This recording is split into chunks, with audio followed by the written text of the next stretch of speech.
The final week of the NFL regular season kicks off with a Saturday afternoon game, 4:30 p.m. Eastern later today. The Steelers take on the Ravens in a huge matchup, and we'll get into that in just one moment. Our Week 17 record was 13-3, tying our year best. That brings our overall record to 162-94. For a couple of weeks now, I've been saying I wanted to have a sub 100 loss season for our picks this year.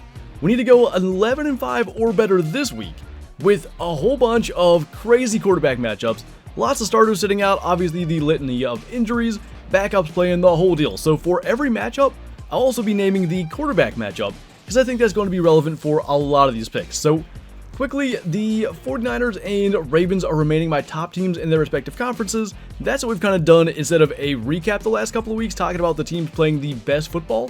Not that it's much of a revelation, because both teams locked up the number 1 seed a week in advance.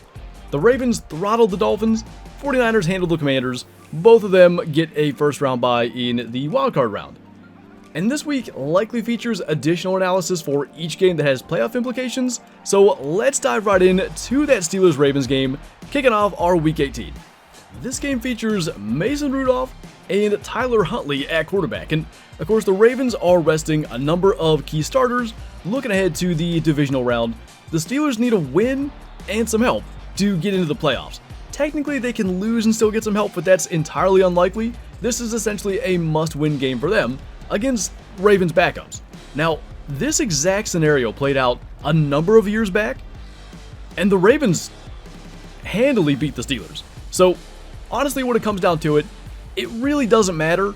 Backup, starters, 5th string, 1st string at any different position. These two teams come to play, they expect to win, and normally it's a close game, 3-point game, coming down quite often to the last drive. So ultimately, this is a matter of, can Mason Rudolph continue what he's done in the last 2 weeks and lead this offense to significant output? And can Tyler Huntley honestly perform as well as he typically does?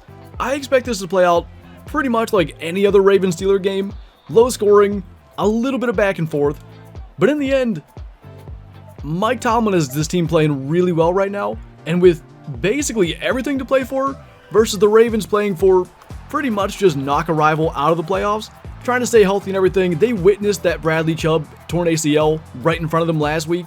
I think the Steelers are going to be able to win this game. It's going to set up for a very interesting watching experience, especially from the perspective of a Steelers fan, for the remaining games. And speaking of other games, a win-and-in scenario for both teams. 8:15 Eastern kickoff tonight, the Texans visit the Colts. The winner of this game makes the playoffs. The loser is all but eliminated. So this is going to be a CJ Stroud versus Gardner Minshew quarterback matchup. Earlier in the year, and of course it was Anthony Richardson, the Colts were able to beat the Texans 31-20. This is in Indy, which I think definitely helps, but the way CJ Stroud has played, especially down the stretch, I'm really leaning towards the Texans here, and I do think it'd be fun to see them in the playoffs. The Colts could certainly make some noise. They had a stretch there 3 or 4 weeks where they were playing some of the best football in the league, but Gardner Minshew has kind of regressed to the mean, and even though it's at home, I like what DeMeco Ryans has going. Their defense has played so well. As much as I like Shane Steichen, and I think the Colts have found something here in Steichen, I think DeMeco Ryans is going to have that defense ready to play. I got the Texans winning this one, going to the playoffs in CJ Stroud and DeMeco Ryans' rookie year, let alone Nico Collins, Will Anderson, all the other rookies on that squad. Could make for a very interesting playoffs, but I got to go with them.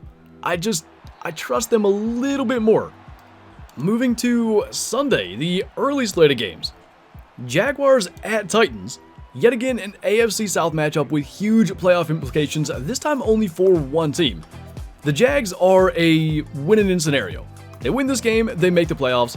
Trevor Lawrence is banged up. I think he's going to try to play, but we'll see if he ends up being limited or not. The Titans are without Will Levis. This is going to be Trevor Lawrence, assuming he plays, versus Ryan Tannehill. If it's not Lawrence, it'll be CJ Beathard, but we've seen Trevor Lawrence in every game other than the last tough it out and get out there on the field. I think he's going to be out there in this win-and-in situation. The Titans have nothing to play for, but there's not many coaches out there that you'd want if you want your team to win. when they're playing for nothing other than Mike Vrabel. If you watch this press conference, the last thing he wants to do is lose this game. He doesn't care about draft status, anything like that. They want to win this divisional game, and it is at home. The question is, can Ryan Tannehill play well enough against a solid but sometimes leaky Jags defense? They pitched a shutout last week against Carolina. Not that that's saying a whole lot, but maybe getting some mojo back. They had lost 4 straight. A while ago, they were potentially in line for the number 1 seed. Now they're fighting for their playoff lives. I really do wonder if it is enough of a turnaround, but I do think with the Titans missing Will Levis, even though they've got a formula there with Derrick Henry and maybe some D shots to DeAndre Hopkins, I don't think it's going to be enough. Even though a Jags loss and a Steelers win would put them in, therefore I'm going to have my rooting interest all screwed up here by picking the Jags to win. I do think they're going to win the game, so taking the Jags to get the win and make the playoffs. The Vikings are visiting the Lions for a perhaps less impactful game than the prior 3. The Vikings are an incredibly long shot to make the playoffs. They need a whole lot of help, and the Lions, they can get the 2 seed, but they need a win and a Dallas loss. Of course, coming off the crazy game against the Cowboys last week with the 2-point conversion that was called back, and then another 2-point conversion attempt. Micah Parsons was offsides, and then another 2-point conversion attempt. Jared Goff kind of throws a little bit too low, and they lose that game and maybe lose the 2 seed. Dallas has a game against the Commanders, so you expect Dallas to win despite that. Detroit is playing their starters, and this quarterback matchup will be Nick Mullins for the Vikings versus Jared Goff for the Lions. All the Vikings quarterbacks the last couple of weeks have just turned into turnover machines, and that is the one way to not score a bunch of points on the Lions defense. Now, they played better against Dallas last week, but there were a couple of things Dallas did to really screw that up and not score more points anyway. So, I just think Minnesota's defense isn't going to be able to do enough with Jared Goff to really, hold them maybe sub 17 points or whatever it's going to take. I don't think the Vikings are going to score a bunch of points here with their playoff chances being so minuscule, and they're already missing their starting quarterback in Kirk Cousins. This probably feels like a lost season to a lot of them. At home, the Lions are, because Dallas plays later, they could get the 2 seed with a win. I think they're going to handle their business and at least gives themselves a shot at the number 2 seed. In an NFC South Division showdown, the Falcons and Taylor Heineke, or potentially Desmond Ridder, visit the Saints and Derek Carr. Both of these teams' hopes basically ride on the Buccaneers losing to the Panthers. So while the winner of this game wins the division, if that happens, that would be a bit of a long shot considering the Panthers have 2 wins. But hey, divisional matchups, you never know what is going to happen. Obviously, both these teams are going to do their best to win this game, especially, again, kind of like the prior game. The Buccaneers game's going on at the same time, at least till close to the end. They're really not going to know what the outcome's going to be, so they have to play, assuming that they have a chance at the playoffs. So Taylor Heineke has an ankle injury. He practiced in a limited fashion Wednesday. I think he's going to give it a go. And, last time against the Saints, I picked the Falcons for no reason whatsoever, and it worked. This time, I do think I'm going to pick the Saints. I haven't picked them to win in a couple of weeks. I haven't liked what they've looked like. I haven't liked the product on the field. I haven't liked the seemingly tension-ridden moments with Derek Carr and his teammates. But yet, they're at home. The Falcons have been up and down themselves, and especially if Taylor Heineke can't go, or even if he's limited, I think that's going to be the edge they need. So I'm picking the Saints to win this game. Ultimately, you guys know I haven't picked the Panthers in weeks. I said 6-8 weeks ago I wasn't picking the Panthers the rest of the season. I'm not going to in this week either, just a spoiler. So I don't think this game means anything in the end, but they're going to have to play it just in case. I got the Saints getting the win, and at least, giving themselves a shot. In the first truly meaningless game of the weekend, unless you count draft status, the Jets and Trevor Siemian are visiting the Patriots and Bailey Zappi. So, a couple of backup quarterbacks, at least from the start of the year, and if the Patriots lose, they'll get either the number 2 pick or the number 3 pick. If the Jets lose, they could end up higher or lower depending on other things happening this week. They could be as high as the 5th pick, though. I don't think either of these coaches are at all wired to lose for draft status. Really, no NFL head coach is. But the Jets organization is and kind of has been wired that way. So I'm going to lean towards the Patriots, especially with Trevor Siemian getting the start for the Jets. I do think, the higher-ups in the Jets organization going all the way up to the owner and just looking back in time, they've been comfortable losing games looking towards the future. I don't think that's in Bill Belichick's DNA. I don't think that's in the Patriots' DNA. And, they get the game at home in Foxborough as well. I think the Patriots are winning this one. Belichick gets one more win with the Pats, and we'll see. Maybe he ends up coming back next year. There's a lot of speculation that he won't, but he walks off the field, at least for the last time in the 2023 season, maybe ever, as the Patriots head coach, victorious. Moving to that Buccaneers at Panthers matchup that I talked about earlier, I already told you I think the Buccaneers are winning that game. Of course, the matchup is going to be Baker Mayfield and Bryce Young. The Panthers are a 2-win football team. It's kind of as simple as that. They are looking towards next year, and the biggest thing for them that, maybe gives them a little more motivation than they'd otherwise have, especially with another team that's got management that's kind of okay with losing and trying to acquire draft status, they don't have their first round pick. So Chicago benefits potentially from the outcome of this game, and I do think the Buccaneers are going to win. They win in the Ren, they win the NFC South, they host a playoff game with a number of players on the roster that were there, through the Brady years and have been in these situations before. I think that only helps them. The Panthers are not a team that has, a lot of playoff game or playoff-like game atmosphere experience. And again, I already told you I'm not picking the Panthers. I got the Buccaneers winning and winning the NFC South. And in the final game for the Sunday early window, the Browns take on the Bengals in Cincinnati, and the quarterback matchup that all of us expected at the beginning of the year, Jeff Driscoll and Jake Browning. Who would have seen that coming? And also, who would have seen the Browns locking up the 5 seed and getting to rest their starters, namely Joe Flacco? So, I do think with them resting their starters, that definitely gives Cincinnati an edge, but they're not going to rest everybody. And Cleveland's defense is still really, really good. And they also, for whatever reason, they've got Cincy's number. I looked back at when Joe Flacco first started for the Browns this year to see how quickly he picked up that offense, and it was the Rams game, which, while the Rams won that one big scoreboard-wise, it was a one-score game very late. Joe Flacco played decently well, but he's kind of familiar with that system anyway, so I'm not sure how relevant that is for Jeff Driscoll. I can't believe I think I'm going to pick the Browns with Jeff Driscoll, but here's the thing. They won games with PJ Walker. They won a couple of games with Deshaun Watson. Obviously, Flacco's played really well, and Dorian Thompson-Robinson even got them a win. So, yeah, I think I'm going to go with the Browns. There's some interesting potential drama with the Cincinnati receivers. Jamar Chase has already said he wants his money up front for next year. They're not sure what's going to happen with T. Higgins, depending on what Jamar Chase's contract looks like. I don't know how much that impacts this game, but with Cleveland's history against Cincy when they've got Joe Burrow and they're at full health, I do think they're going to win this game and get a little extra momentum going into the playoffs. So into the mid-afternoon slate we go, and by the way, there are a lot of games in this slate compared to normal. The first one, though, is the Bears visiting the Packers. The Bears at this point cannot make the playoffs, though they've been playing much better as of late, and I think could actually make some noise in the playoffs if they got in. It would be very interesting. That'll have to be a conversation potentially for next year. The Packers, on the other hand, they are a winning-in team. They beat the Bears, they make the playoffs.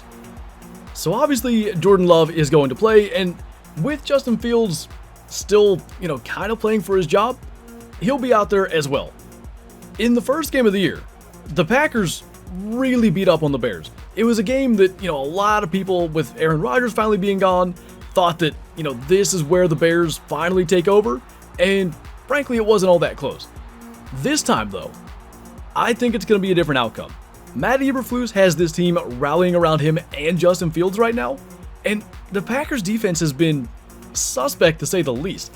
I think Justin Fields and that offense are going to move the ball up and down the field on the Packers, and that Bears defense that has been playing better as of late could give Jordan Love some trouble. I think the Bears play spoiler here. I think they've got the perfect team, that kind of overlooked, nobody believes in us, kind of personality and vibe with, just 6-8 weeks ago. Everyone's calling for Justin Fields and Coach Matt Eberflus's head.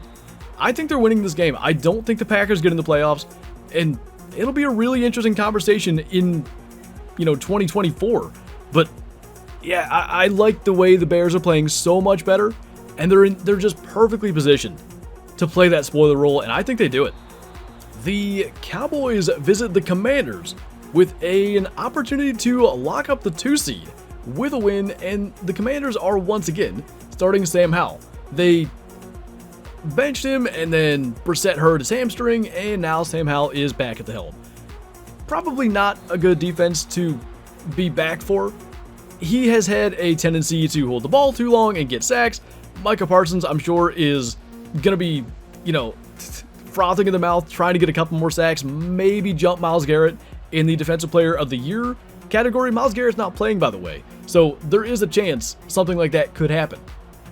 Not only that, Howell has had some tendencies to throw interceptions, and that secondary with Deron Bland and Stephon Gilmore, they're going to be looking to get their hands on the ball as well. So, ultimately, Cowboys need the win. Dak Prescott is starting, of course, for them, by the way. I did forget to mention that. They beat the Commanders quite badly on Thanksgiving, and this is kind of a wounded Commanders team that, frankly, they know what's coming this offseason. Ron Rivera is almost guaranteed to be fired, probably by Monday, and I think the Commanders look elsewhere for a new head coach now that they've got new ownership. And given that situation, I think it makes it hard for Rivera himself to motivate the players. I think it makes it hard for the players to buy in because they've all heard, the rumors and everything that's potentially there. Maybe, there is a reality in which they rally around their coach, they get one more opportunity to maybe save his job and put up a good fight against the Cowboys, but I just don't think it's going to be enough. I don't see the Cowboys overlooking them. They weren't supposed to be able to get the 2 seed. Even with that win over Philadelphia a couple of weeks back, they still had to have Philly drop one more, and Philly has since dropped a couple. Dallas even dropped one. They've got this chance now. They're not going to squander it. Got the Cowboys getting the win over the Commanders. An AFC West matchup that has next to no playoff implications outside of potential opponent win percentages that could be some tiebreakers way down the line. Broncos visiting the Raiders. We've got Jarrett Stidham for the Broncos and Aiden O'Connell starting for the Raiders. This could be a really interesting game. The Broncos and Raiders are both eliminated themselves, and the question is, with Russell Wilson seemingly gone in Denver, is Sean Payton going to go all out with Jarrett Stidham to maybe try to prove a point? Or on the other side of the spectrum, are the Raiders going to rally around Antonio Pierce and try to have him hired as their next head coach? Of course, the Raiders, after firing John Gruden a couple of years back, had Rich Bisaccia lead them to the playoffs, only to not get the job the following year, and here we are with yet another interim head coach after a firing. I do think Antonio Pierce keeps this job, and I think he's going to have them ready to go. They're the home team. I like that a little bit better here.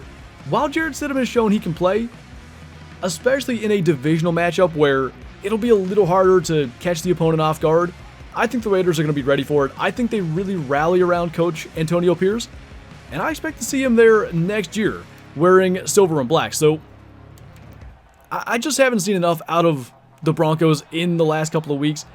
While there's maybe a little bit of hope for the future and, let's see what we have in Jarrett Stidham, those kind of vibes, I like what the Raiders are doing a little bit more. They got to play spoiler on Christmas Day to the Chiefs. I think any kind of here's our future quarterback party the Broncos want to have, I think the Raiders play spoiler to that as well.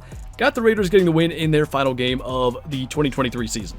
Yet another NFC East showdown, Eagles visiting the Giants.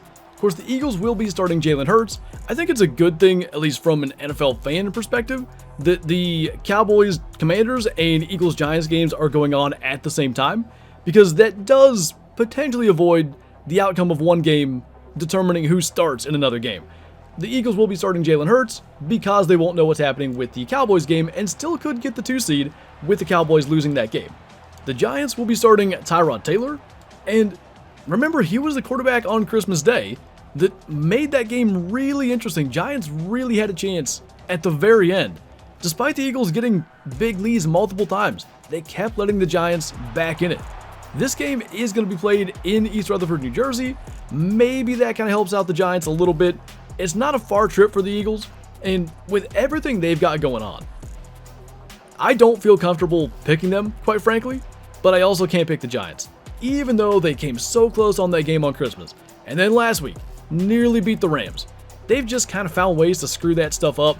Whatever happened with the clock management at the end of that game against the Rams last week, I don't know how you get to like the 34-yard line and you've got 87-year-old Mason Crosby as your kicker and don't attempt to get more yardage. Anyway, irrelevant information for the most part.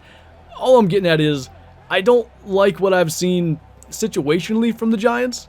Even though they've played some good ball, they're making mistakes, and Philly is too, but I think Philly's going to capitalize more than the Giants are. That's my analysis for this one at the end of the day. I got the Eagles getting the win, at least, maybe having a shot at the 2 seed depending on what happens in the Cowboys game, but at least getting some momentum before the playoffs start. They're going to make the playoffs. Obviously, they're a lock, at least for a wild card slot, still could win the East, but they need a win. They need some confidence. And I do think they get at least a bit here over a division rival. Based on our earlier picks, this NFC West showdown could be pretty big as well. We have the Seahawks visiting the Cardinals. If the Packers lose to the Bears as I predicted, and that game is going on at the same time as this one, so yet again, prior outcomes can't mess with the potential starters, which is good. The Seahawks with a win would get the 7 seed. Again, if the Packers lose that game. The Cardinals, though, they have been playing really good. They just beat the Eagles. That's yet another shot the Eagles have taken across the bow. And they got to be feeling good. This game's at home against a division rival. And a division rival that, maybe has slipped up. They lost to the Steelers last week. Really put their playoff chances in jeopardy. And we do have Geno Smith versus Kyler Murray for this quarterback matchup. Both team starters get to play. Boy, this could mean a lot to Kyler Murray. Jonathan Gannon, obviously, he's done a good job there in Arizona, so he's completely safe. He has said he wants to stick with Kyler Murray, but what else is he going to say? I don't think that tells us anything as to what they want to do next year. All of that being said, the Cardinals have only won 3 of their last 11 matchups with the Seahawks.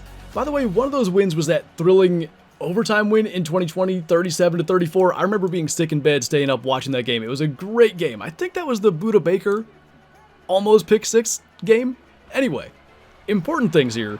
The Seahawks have had the better of this matchup for a couple of years now, and even though the Cardinals are playing really well, I do like the Seahawks in this one. Despite the fact that they're on the road, backs against the wall, that is Pete Carroll's specialty. I got the Seahawks pulling out the win here, and again, they might sneak into the playoffs if things go as predicted. Also, real quick, I just looked that up. That was the game where DK Metcalf chased down Budda Baker on the potential pick 6. Anyway, moving to the other NFC West showdown, Rams visiting the Niners. Yet another extremely predictable quarterback matchup, Carson Wentz for the Rams and Sam Darnold for the 49ers. Who would have thought? So, while this game effectively means nothing, the Rams have clinched, the 49ers have clinched, their playoff seeding cannot change regardless of outcome here. It means a lot to both quarterbacks. Both of these guys are looking to get a second, third, maybe even fourth chance in the league, and with a decent performance here, maybe they can kind of jump the line, as opposed to, signing late next year, kind of like a Joe Flacco type move. Maybe they can get a contract in the offseason and look to be a team starter or even their second string. So I do think that makes this game a little bit more interesting. And, looking at these two teams, Sam Darnold has gotten some playing time this year, so I think that definitely helps. And I think the Niners have a deeper roster. I think especially on defense, they've got really good depth. Carson Wentz has done some less than ideal things on the football field the last couple of times we've seen him. So I do think basically coming in cold, he's going to get a week of practice as the one. I expect there to be a mistake here or there that's going to ultimately cost him. Another thing to note, former co-workers Kyle Shanahan and Sean McVay back when they were on the Washington, not Commanders then, staff, but anyway, Sean McVay has not gotten the better of that coaching matchup. So I think that also kind of goes in the 49ers' favor. Ultimately, I'm taking the 49ers to get yet another win going into the playoffs, just getting a little extra momentum over the division rival Rams. And finally, we've made it to the last game in the mid-afternoon slate, the Chiefs visiting the Chargers. The Chiefs have locked up the 3 seed, so they will be starting Blaine Gabbert, and of course the Chargers are starting Easton Stick with Justin Herbert out for the year. The Chargers were eliminated several weeks back. This game, I would say means nothing, but I do think it means something to the Chiefs. They're another team kind of like the Eagles. Patrick Mahomes may be on the bench this week, and I expect some other starters to at least get limited playtime, if not get the week off. I really think they need this win. Even with Blaine Gabbert at the helm, just a win, I think, does a lot for them. But seeing some offensive production, maybe if they can limit the drops, limit the mistakes, I think that helps a lot going into the playoffs. As that 3 seed, they'll be taking on the 6 seed. It could be a very tough matchup. It may very well be the Miami Dolphins. It may be the Buffalo Bills. They need a win here just to feel good going into that potential matchup. So I've got the Chiefs winning this one. I think Andy Reid's going to have them ready. Backup quarterback versus backup quarterback. Andy Reid, one of the winningest head coaches of all time, against interim head coach for the Chargers, Giff Smith. I don't know why I didn't look that up till just now. I had no idea that was the name of their interim head coach. It's just, matchup-wise, everything leans the Chiefs' way, and I think they do get the win. Even though they're on the road, they're comfortable playing in LA. They're comfortable playing anywhere on the road in this division. Kind of outside of this year, they've had a couple of losses, but either way, I think they round out the year with a win, going into the playoffs, and get a little needed moxie after a kind of tough season down the stretch. And finally, we've come to what is almost certainly the biggest game of the weekend. Bills at the Dolphins for the AFC East Championship. The winner of this game gets the 2 seed. Depending on the loser, the stakes could be extremely dire, as much as missing the playoffs entirely. If the Steelers win and if the Jags win, both games that I picked to happen, with a loss, the Bills are eliminated from the playoffs, which is insane. A win and you're the 2 seed, a loss and you're completely out. That is what kind of parity we have going on in the NFL right now, and it's made for a great season. So with this game being in Miami, and with Miami just getting embarrassed last week against the Ravens, I kind of think they have not only something to show here, and of course they want to keep their division rival out of the playoffs. The Bills just this year beat them by double-digit points. They don't want to match up with them again later on in the playoffs. With a win, they might be able to knock them out, and they'll know by then, which I think could actually kind of dictate how this game is played, at least a little bit from either team. If the Jaguars or Steelers lose, the Bills have a little less on the line, and I actually think they play better if that's the case. Now, one hugely impactful part of this game is the Bradley Chubb injury that we touched on earlier in the video. With that torn ACL and with Jalen Phillips also being out for the year, the pass rush for the Dolphins is going to be a little bit less than, and does that make enough of a difference? Because in high-stakes moments the last couple of years, the Bills have a tendency to put it all on Josh Allen's shoulders, and for the most part he can handle it. But every now and then, it can kind of all fall apart, and I think if the Dolphins had a better pass rush, this could be that fall-apart moment for the Bills. But because of those two injuries, I think Josh Allen's going to have just enough time to make a few plays. They've been running the ball really good too, and obviously, missing a couple of good pass rushers maybe changes the dynamic of some of the throwing plays. Maybe they don't get a big sack and end up behind the chains. They can run it more effectively. I was going to pick the Dolphins in this game because of the potential for the high stakes. I'm changing my mind. I'm going to go with the Bills to save their season, make the playoffs with a win, and actually, based on my picks, I think that would knock the Steelers out of the playoffs, so my rooting interests are really going to be screwed up for this week. But anyway, a quick recap for our Week 18 picks. I have the Steelers over the Ravens. I've got the Texans beating the Colts and getting into the playoffs. Got the Jags over the Titans making the playoffs themselves. Got the Lions over the Vikings. Saints over the Falcons. I like the Patriots beating the Jets. Buccaneers to win the NFC South with a win over the Panthers. I got the Browns getting yet another win over an AFC North opponent with the Bengals losing this one. I like the Bears to beat the Packers and knock the Packers out. Cowboys over the Commanders. Raiders over the Broncos. Eagles beating the Giants. Seahawks with a win over the Cardinals. I like the Niners beating the Rams. Chiefs beating the Chargers. And finally, the Bills to get into the playoffs with a win over the Dolphins. So, we shall see where these picks fall Can we be 99 losses or fewer on the year? We're about to find out. As always, thank you for watching, enjoy the games, and I'll see you next time.